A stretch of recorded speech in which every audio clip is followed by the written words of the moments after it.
That degradation in trust of these sort of legacy outlets has created an opening for people like us, and by us I also mean people like you who are now on Substack. I mean, Substack is an amazing tool.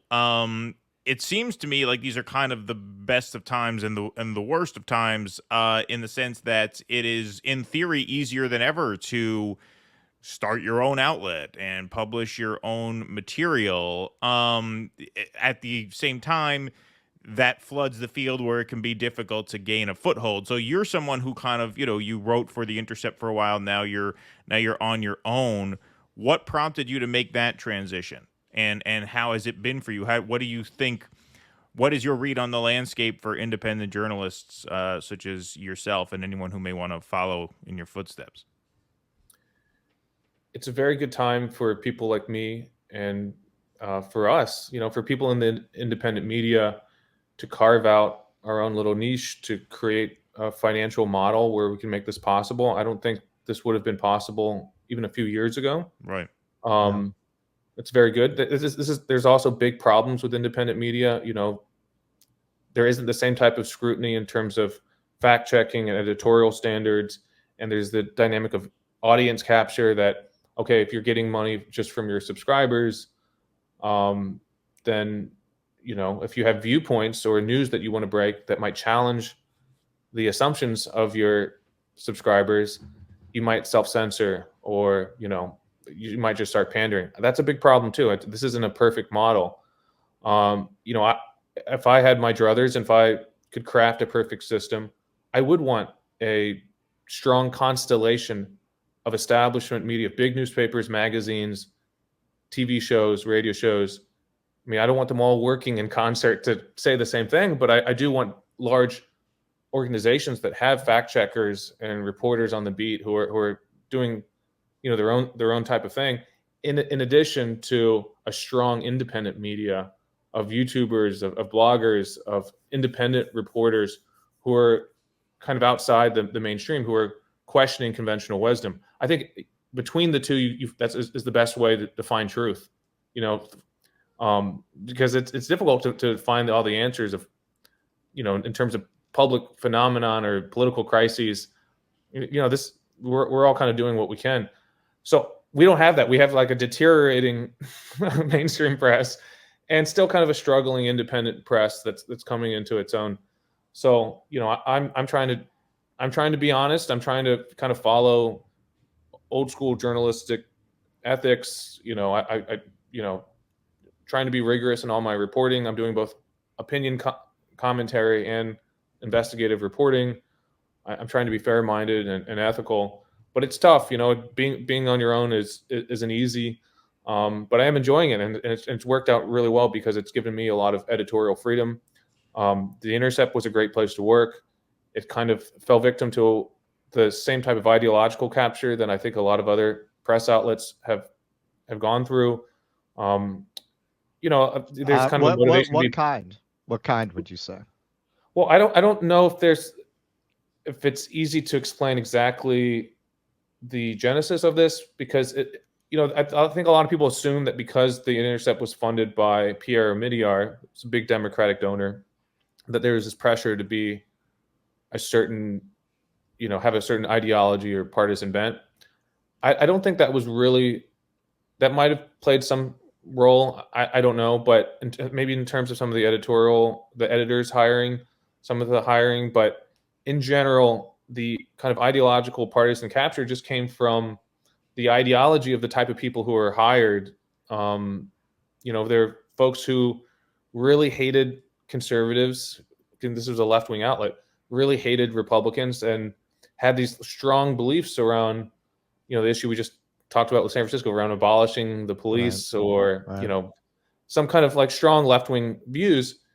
And I'm okay with kind of any view if you're willing to debate it or be open to countervailing perspectives.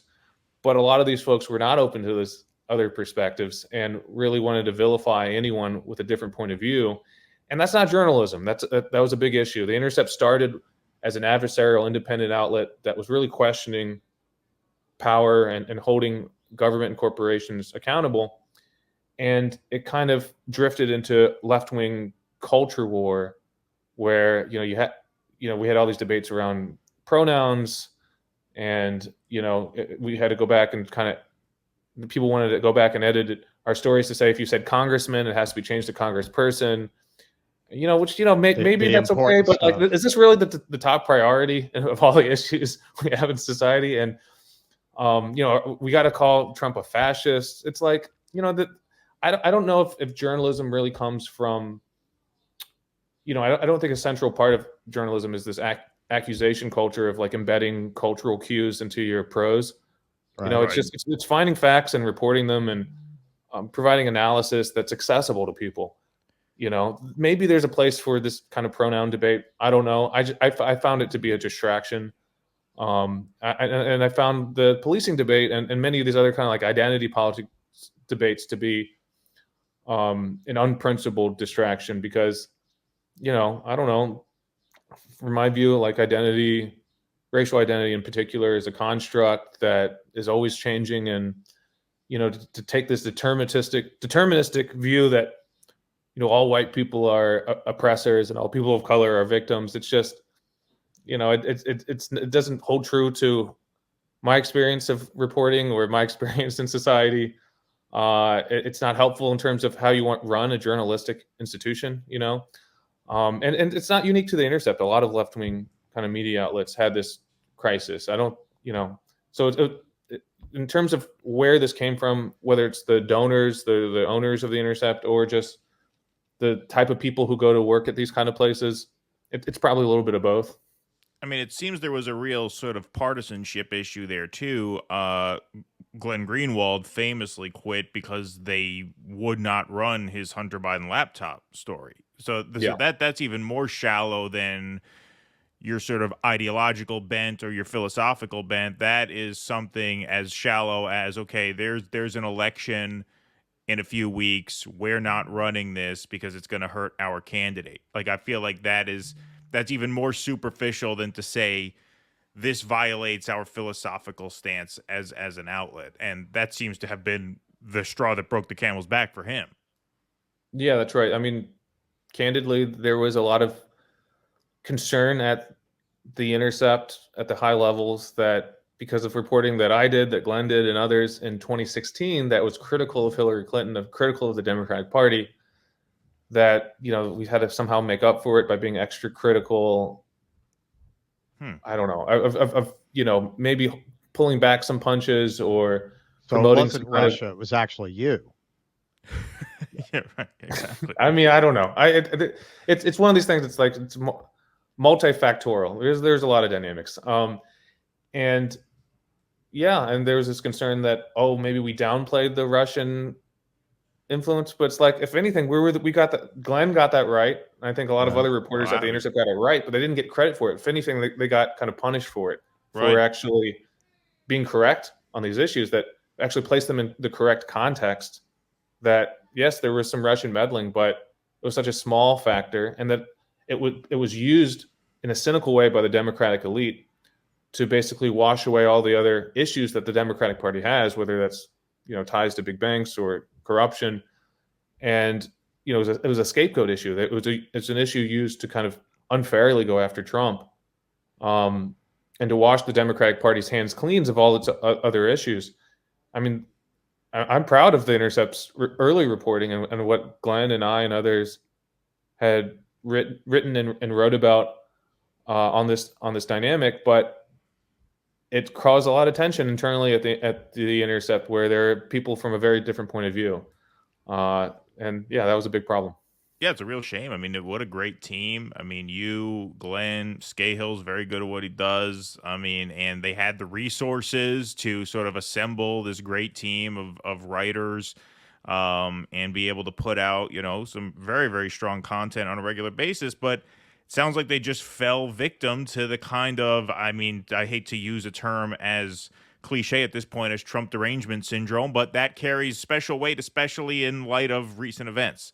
And this is not to blame anybody for anything. I'm for free speech. People should be able to say whatever they want about whatever politician they want to. But when you look at the timeline, and it sounds like what you're saying is that there was a major shift during those Trump years, between 2016 and the end of his first term.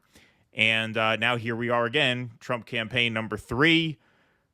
And we all know what happened last weekend.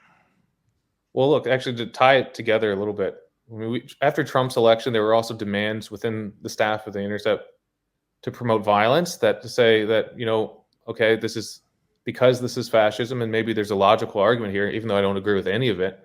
But if you believe that this is a rise of fascism, that we should be endorsing Antifa and violence on the streets, it's like morally, ethically, and practically, I disagreed with that. So that led to some tension within the Intercept staff.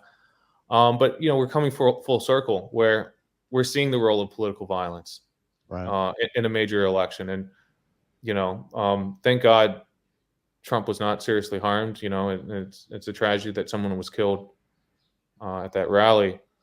But, you know, I think for a lot of these debates in 2017 and 2018, early in the Trump administration, it was still kind of abstract. You know, like, okay, some people with baklavas are beating up, you know, other people, other like political people in the streets in Berkeley or something. And it's something that people in Brooklyn or DC could cheer on, thinking that, you know, violence is something fun that we can just uncork in society, and it won't have a spiraling effect that could lead to something serious. I think this moment last Saturday in Pennsylvania is a grim reminder that, you know, violence is something that, you know, it's not something just to joke about on the internet or to promote, thinking that you know, just one side will benefit. I mean, it's something that it can lead to recriminations and revenge, and, you know, something maybe much darker for society. Please clap.